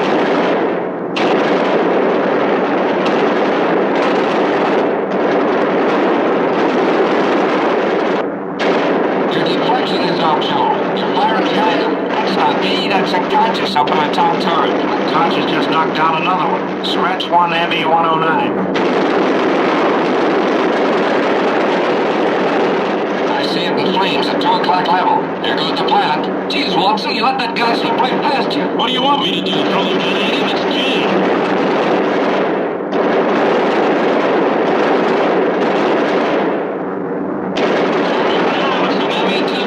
Firing rockets at us.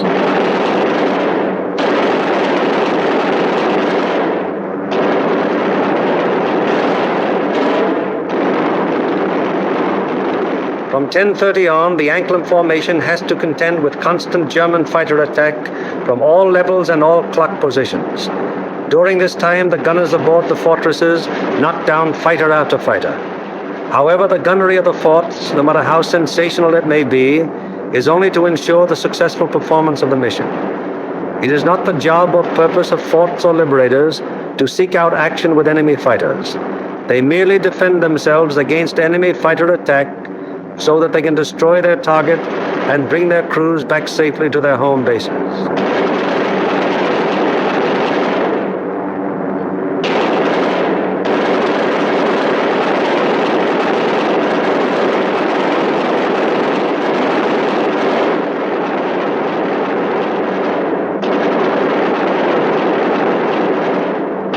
An anxious moment comes now for the lead navigator and bombardier. The formation is approaching the initial point. That is, the point where the wing will turn off and make its bombing run on the target. Upon proper navigation to this point may rest the success of the entire mission.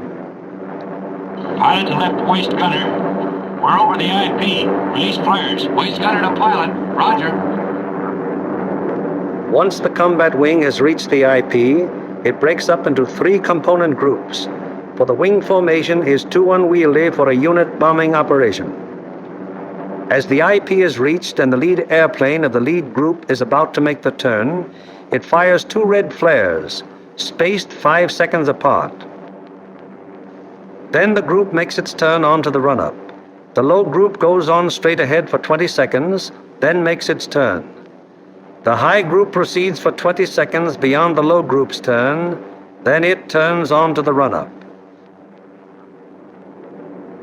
The most critical defensive period in the mission has begun. The wing, to accomplish most efficiently its primary purpose, the bombing of the target, has sacrificed its mutual defensive firepower, and the groups are thrown on their own. Now the crucial moment is almost here, the moment around which the entire mission revolves.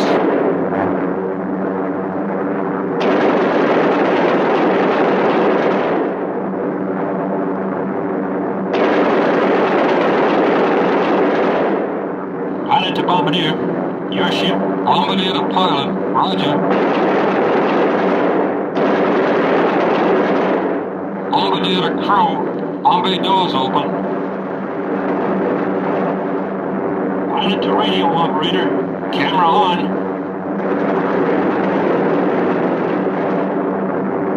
The bomb bay doors open. The group is committed to its attack. No evasive action may be taken until the bombs are away.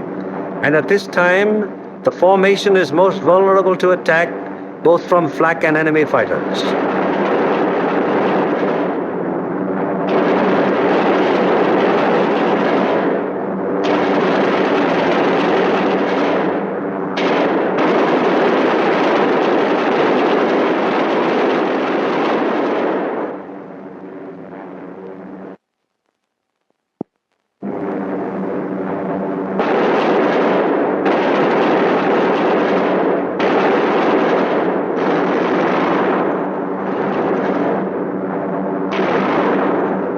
Bombs away. Bombs away.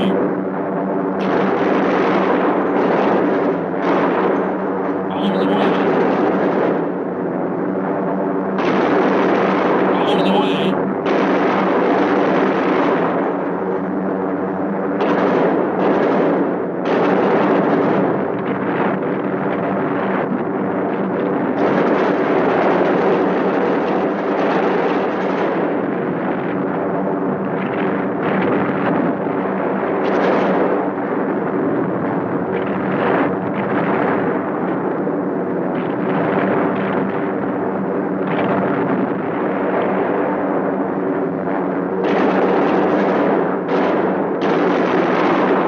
At Marienburg, an hour later, the second task force comes over the target.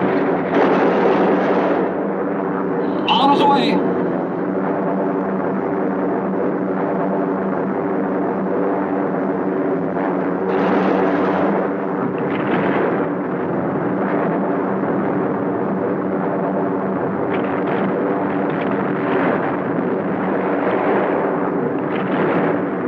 The third task force comes over its target at Danzig.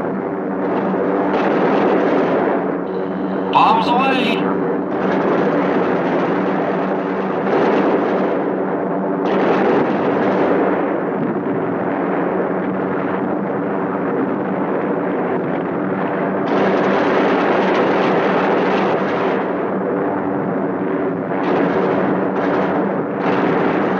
The fourth and fifth task forces arrive over the harbor area of Gdynia.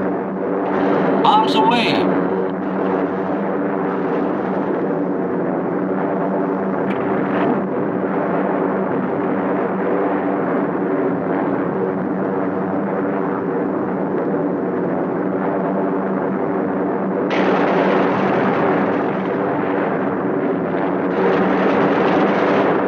Bombs away on primary at 1142 hours. Yes. Sir, in addition to England, which was attacked at 11:51, Maryburg was attacked at 13:05. It is standard procedure for the group leader to inform Bomber Command the moment the target has been attacked. Bomber Command, in turn, promptly informs the commanding general of the 8th Air Force. Later, I have the additional information. I reported to you that Anklam was attacked. All primaries were attacked. We received strike messages on all primaries. Danzig at 13:07, Marienburg at 13:05, and Gdynia at 13:11. Yes? Yes, sir. I'll advise you as soon as they land.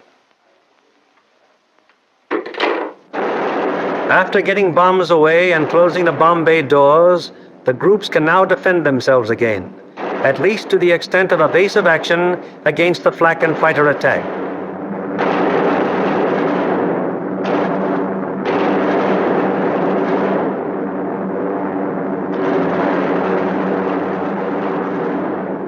The lead group flies a straight course for 15 seconds before turning off to the rally point. The lead group then proceeds to the rally point at an indicated airspeed of 155 miles per hour, making S-turns meanwhile to permit the trailing groups to catch up. The lead group crosses the rally point at a height 1,000 feet lower than bombing altitude. The succeeding groups will close with the lead group as quickly as possible to regain the defensive combat wing formation.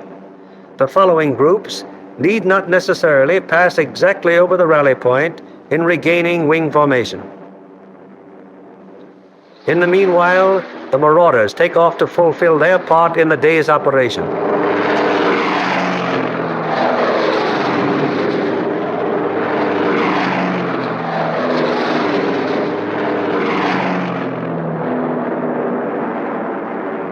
They bomb the aerodrome at Woensdrecht, one of the most important of the enemy's fighter bases. This blow by the medium bombers is timed so as to provide the maximum interference with the enemy's capacity to intercept our withdrawing heavy bombers. Last off are the fighters. Their great speed will enable them to reach the Leeuwarden district in a short time, sweep the area clear of enemy fighters, then give the heavy bombers withdrawal support from the enemy coast home. At the fields, it's getting on towards the most nervous of all times, the estimated time of return. Everyone who stays behind sweats out this period at the end of each mission. Here at the control tower, at the dispersal areas, at the Red Cross, at the Officers' Club, everywhere on the field, the one thing paramount in everyone's mind is that the group is due back.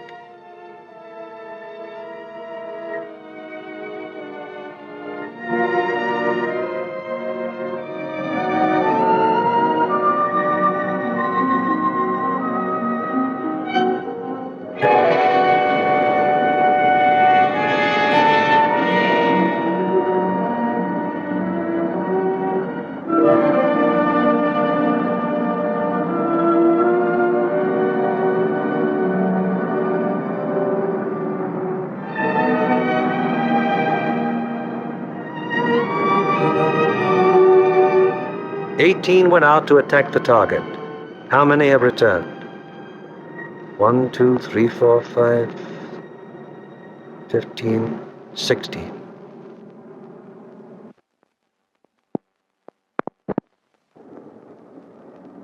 "17, 18.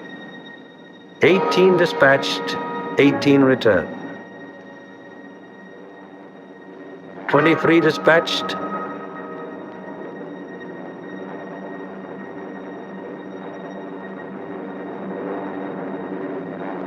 23 returned.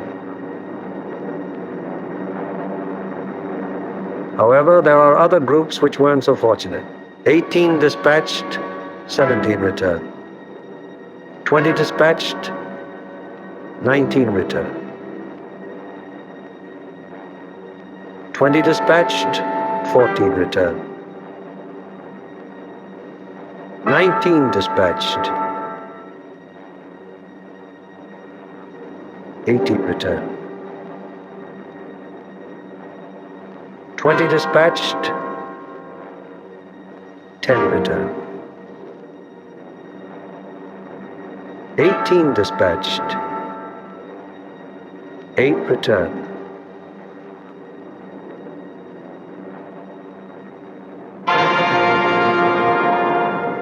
Flares dropped from aircraft signal the presence of wounded aboard. These airplanes are given priority in landing.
The airmen are home, but their job isn't over yet. Before they can go to their billets for a well-earned rest, they must first undergo one of the most important phases of any mission, interrogation. It is highly important to question the crews at the first possible moment after the mission, while their impressions and memories are still fresh.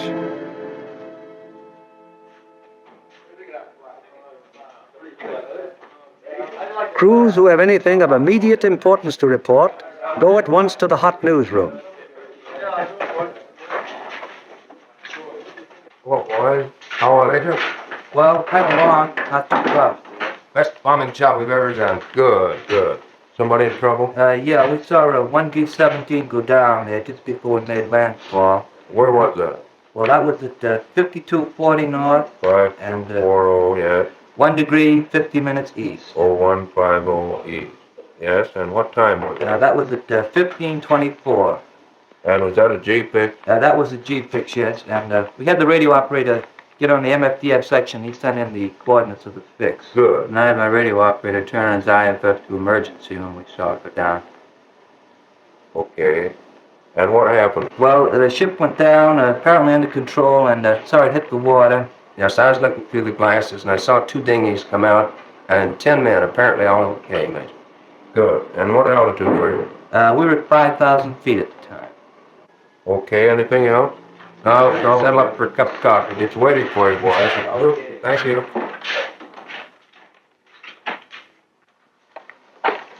Third Division, please. P.R. Smitty, I got a B-17 crew down the dinghy. Thanks, Bill. 16 group, please. Special aircraft priority. Flight control, please.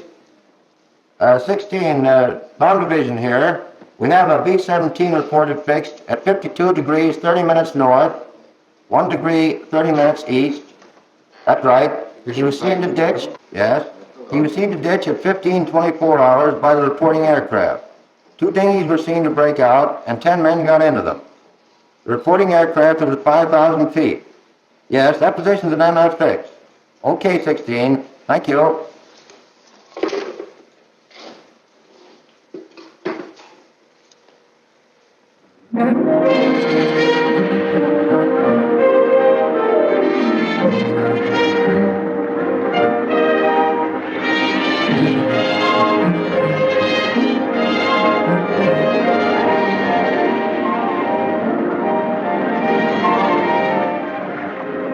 In one way or another, scores of our crews are saved by air-sea rescue from the English Channel and the North Sea, and returned to combat service. Aside from human values, a trained fortress crew is even more valuable than the plane they man, and the work of the air-sea rescue unit has been of enormous value to the 8th Air Force. The hungry crews are fed enough to hold them until they can be interrogated and get to their regular chow. These men are from the groups that went to Anklam. What time did you go over the target? At 11:43 hours. We went in at 12,000 feet. Did you get your bombs on the target? Yeah. What about enemy fighter officers? Well, that's something we're considering not really around. Well, let's get some of the details. Where did it begin, Paul? They first jumped us at 10:30 there just off the Danish coast. And how long did the attack continue? They stayed with us to the target and until 13:27. Then at 13:45 we had another group attack that stayed until 14:05. Had a couple more attacks, and the last one was at 15:26 just off the Danish coast coming out. And about how many enemy fighters did you see? Well, I don't know how many of them might have been repeated, but I saw 60 or 70 myself. I couldn't keep track of them, sir, but I can, about 65. I stopped trying to count when I got to 50, sir. Well, do you think it'd be accurate to say then that your ship saw between 65 and 80 enemy aircraft? Yeah, that's right. What type of enemy aircraft did you encounter? Well, from what I could see from the tail, they threw the book at us. FW-19s, ME-109s, 110s, 210s, Dornians, even Ju-87s and 88s. I saw a couple of Focke-Wulf 189s, at least 2 Heinkel 111s. What positions did they attack from? Oh, they came from all over the place. Fighters were pressing home their attacks from 300 to 400 yards. Would you characterize these attacks as determined? Brother, you can say that again. No, I think those guys are really trying to shoot us down. I wouldn't be surprised. How would you describe the enemy fighter tactics? Well, I describe them as murderous. If they usually attacked in formation, queue up about 300 or 400 yards away, 12, 13 single-engine fighters come barreling right through the formation. How'd the twin-engine fighters react? They stayed out to the side and above, just out of the range of our guns, and started cannons and rockets at us. Then they'd queue up and press home a regular fighter attack. What caliber would you say the cannons were? My guess would be 37 millimeters. What do you think, Adam? What about the rockets? We shot a lot of them. I didn't actually see any hit our formation, but they weren't doing us any good. I saw one of them blow a wing off the 17 below and ahead of us. They started to spin in. Any shoot? No, sir, I didn't see any. Where was this? Over the target, right up to the target bottom. Fellows notice any distinctive markings on enemy aircraft? Yeah. Oh, quite a few. There are a number of FW-190s, mostly yellow noses, some white noses. No red nose. No, I didn't see. Boy, those yellow-nosed boys really come in close, don't they? Did you see that one come right on our left wing? Yeah, I saw a 109 with black and white diagonal markings under the wings. Black and white. I had white nose. All right. Yeah. Getting back to those rockets, I believe that Jerry can reload his rocket guns from inside the ship. Yeah. That'd be my guess, too. I saw at least 9 bursts from rocket guns on one ME-210. 9 bursts. Talking about 210s, there was one that came in and shot a cluster. It looked like clay pigeons to me. Say, those things look like baseballs to me. Can you describe that more fully? How did they react? Well, they didn't look like baseballs. It was more like streamlined and smoked all the way down, but they didn't explode. Didn't explode, huh? No. What about planes? I knocked down 2. They were making attacks about 5 o'clock level. Yeah, I saw them. One of them blew up in the air and the other one went down in flames. The pilot of the second one bailed out. That was at 11:44. We were right over the IP. Were any other guns firing at these planes? No, sir. These were my babies. Any more? Yes, sir. I got one destroyed and one probable. I knocked a 210 down right over the target. The plane exploded in the air. I got a burst at a 110 and it started down in flames. I couldn't see whether it went all the way down or not. We were under constant attack. Bombing results and enemy fighter reaction are only one phase of the interrogation. The enemy's anti-aircraft defenses, their concentration and their accuracy are also matters of great interest to the interrogators. The group of the 2nd Division, which went to Danzig. How would you describe the flak and route to the target? From the coast of the target, it was meager and inaccurate height and deflection. Over the target, it was still meager, but pretty accurate height and deflection. Is that how the rest of you fellows would describe it? What about on the way back? Well, it was meager and inaccurate, except now when we crossed the coast. They took a box barrage that was pretty accurate as to height. In fact, it was good at the altitude, but the deflection was a little off. The first burst hit about 100 yards ahead of the lead plane. And we felt the concussion of it, right? We got a couple of flak holes in fuselage right around my gun position. Any other battle damage? A couple of flak holes in the nose. First, 303 in the number 4 engine. Got an oil line. What was your altitude when this box barrage almost caught you? 21,500 feet. Did any of you notice anything unusual or peculiar about the flak bursts? No, it looked like the same old black flak to me. What's the 6 we have seen her? Also valuable to the interrogator is any intelligence that might be picked up by the crews en route to or from the target. Such observations may be completely incidental to the mission, but can prove to be of great value at another time when another target is being attacked. Let's find out what the force attacking Marienburg discovered on their way to and from the target. This smoke screen at Danzig, where did that emanate from? Well, it looked like to me it was coming from off of floats and boats here with smudge spots on them, anchored just a little ways off the coast. Yeah, Ernie, they were shooting it up from the ground, too, and it get up so high and burst and mushroom out. Would you say it was effective? Well, we didn't pass right over the city itself, so we couldn't say definitely, but it looked like to me it'd be pretty doggone effective. Was it all great? Yeah. You see anything else? Yeah, there's a new airport about 2 miles below Danzig there, south of Danzig. What it look like? Pretty large airport with grass runways, a lot of construction at the south end. And I seen another one there at Puck. It seemed like it's building runways and some buildings, new buildings like this, quite not the hangars. Okay. Now, how about military installations? Did you see any of those? Well, south of Stadtdorf in East Prussia, we saw some installations that might have been fortifications. They were large rectangular buildings with red tops. Yeah, there were 2 rows of 4. 4 buildings each? Yes. Good deal. Now, did you see anything else? As soon as interrogation of the men is finished, the interrogation forms are checked and general statistics on the group's part in the attack are compiled. All right, let's get going on this report. Okay. B, number of aircraft dispatched. 20 of which. B, number of aircraft attacking the primary target. 20. Hello, I want the A2 duty desk. Hello, this is Norgan 492. Got a flash teletype report for you. You ready? The organizational flow which we have observed throughout this picture has now begun to operate in reverse. Information obtained from the crews is evaluated in divisional critiques, conferences in which all responsible group and divisional officers carefully inspect the detailed record of the mission, discuss any failures that may have occurred, and plan to prevent their recurrence. After a particularly large or important operation, there will be a command critique, with the 8th Air Force Commanding General presiding. Here in the dark room, the strike photos of the targets, brought back by the returning planes of the group, are developed and printed with all possible speed, so that experts of Bomber Command can assess the damage done.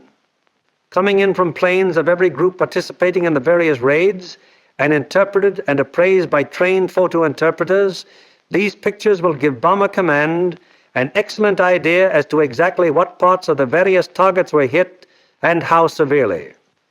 Here, as seen in these pictures taken the following day by photo reconnaissance planes, severe damage has been inflicted on all the major and most of the minor buildings of the Arado factory at Anklam. This is a strike photo showing how Danzig looked during the attack. Very extensive damage has been suffered in the harbor area. Here is an annotated PRU picture of Gdynia as it appeared after the attack. And near miss is seen on the liner Deutschland type. The transatlantic liner Stuttgart does not appear in this picture, although she was seen afire and in the hands of tugboats immediately after the attack, as these strike photos reveal.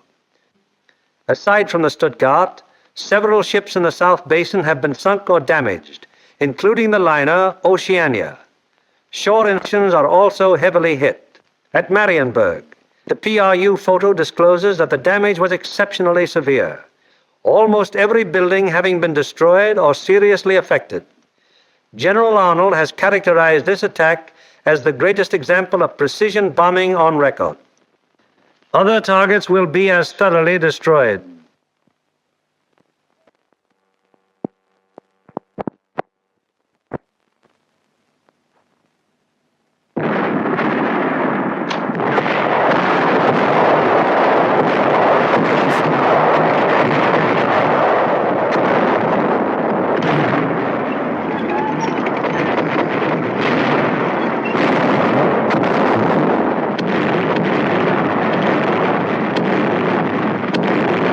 Today, while the invasion armies are pressing the Battle of Europe, the Battle of Germany continues.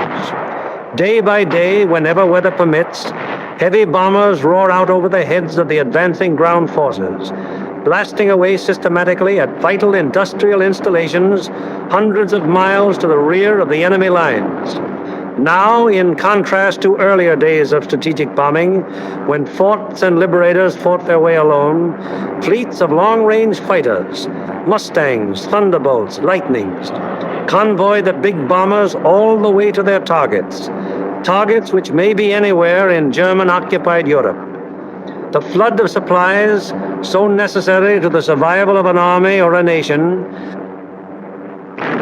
synthetic rubber, steel, food, fuel, textiles, this flood is gradually being reduced to a trickle. And finally, even this thin, inadequate stream will die away.